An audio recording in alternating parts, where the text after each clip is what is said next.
how long have you been blogging, and how did you discover it, and why? I mean, what purpose does it serve? I wonder that myself when I'm staring at the screen. You know, the nice thing is that people who write on GreenMountainDaily.com are writers. I've been a writer. I was an English major in college. I published a book. I've been a poet in my time. And so writing is something that really comes very naturally to me. You write in business, you write when you send a letter to the editor, you write articles for newspapers. I've done all of these things. Mm-hmm. And so when it comes to participating in GreenMountainDaily.com, that was actually the draw. There are other blogs that I really enjoyed reading. Actually, the first one I learned about was Philip Berwith's Vermont Daily Briefing. Sure. And great fun to read. Right. Got this really quippy sense of humor, mm-hmm. and more national level issues, but really pays attention to Vermont Yankee. What brought me to GreenMountainDaily.com was the fact that I could write, that I could participate, that I could respond to other people. Mm-hmm. And for me, nothing is more fun than a political conversation.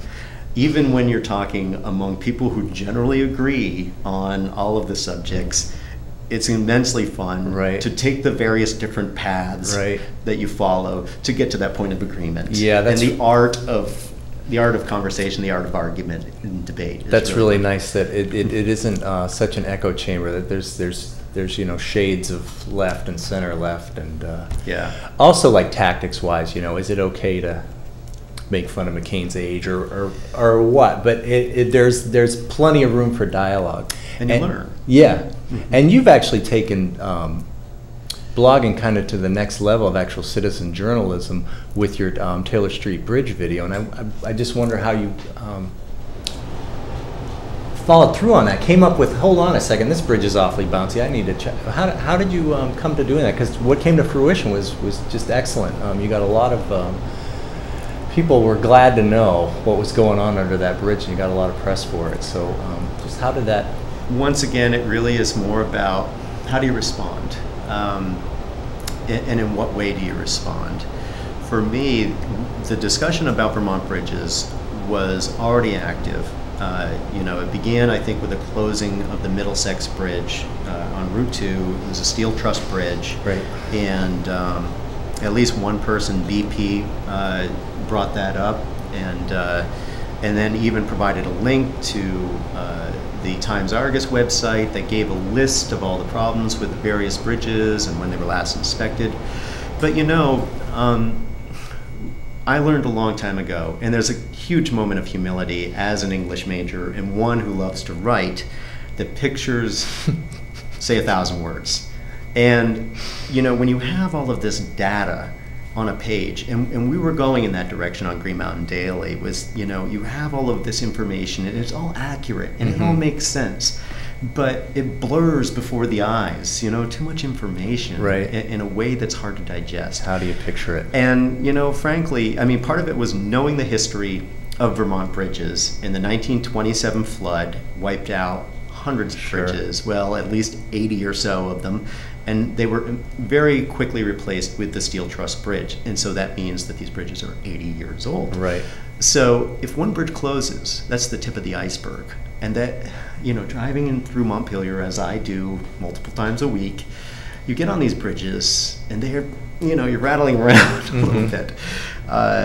And I picked on the Taylor Street Bridge because it was easier to get underneath of the bridge, and less traffic. But the Granite Street Bridge is frankly far worse, in my opinion. And I did not pretend to be an engineer. What I did was I just took the digital camera with a little video function on it, went underneath the bridge, took pictures, took a little video, brought it home, and edited it. You know, this is the same data that we were reading in text, mm-hmm. but this is something that people can see, that, you know, these are the facts. This is what's going on with our bridges here.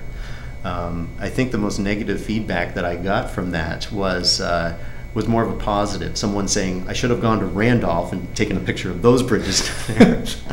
Because they're even worse.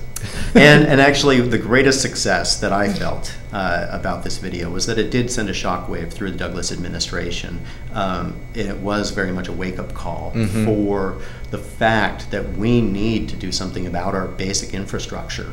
This is a transportation issue, and we need to sit back and evaluate, what are we going to do? What bridges are we going to replace? When is that going to happen? How much is it going to cost? Yeah.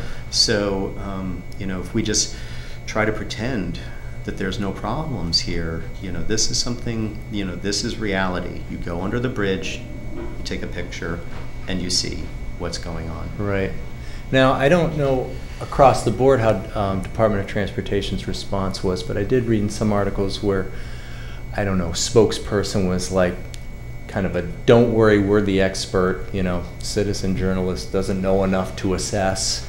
And I'm just wondering, just that was one piece I saw, but generally how was the response sort of officially? Well, you know, there's a difference between an official response from a spokesperson that's hired by the Douglas administration to be a spokesperson. Right. And the career state employees who work hard every single day, who've been there for decades, and who have spoken to this issue for a long, long time. And my unofficial feedback, even though state employees can't talk about these things, and none of them did, but spouses of them did, people around that community were appreciative that we brought the attention to this issue, because they have been bringing this up internally within V-Trans for a long, long time, and yet over decades. And this is, you know, to be honest and to be fair, not something that's just happened within the last 6 years of the Douglas administration. Sure. But it's at a point now where we need to tackle it. Right. It's not helpful to have the leader of the Agency of Transportation to be a professional political campaigner for Jim Douglas, as we saw with Neil Lunderville. I also think it's not helpful to have Neil Lunderville raised to the highest level of the administration as the Secretary of Administration. But this is the problem we have. We have at the very tops of heads, we have political appointments that have no experience in the area that they serve. And, you know, this frankly is just too much like the George Bush administration. And this is why we need a governor that can put these people, the appropriate people, in these leadership positions. The head of the Agency of Transportation has to have management experience, but also needs to understand roads, bridges, public transportation. Sure. Whether that person is an engineer or someone who has experience maybe even within that department, that's the kind of leadership that you need.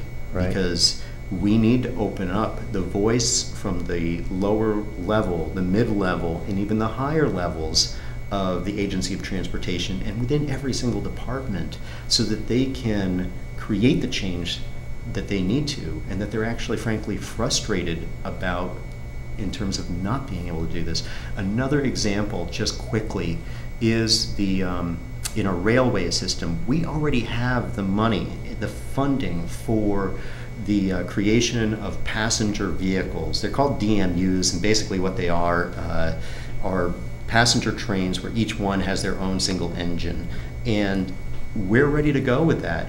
But Jim Douglas himself said, nope, I don't want to pursue that right now. This would be a huge benefit. This is frustrating the people within that department, because they're all set to go. And these are the people that we need to support, the career state employees who know how to get the job done. So those would be single car, single engine, and they would move cargo or people or both? Or? These are specifically passenger vehicles. They're called diesel motorized units.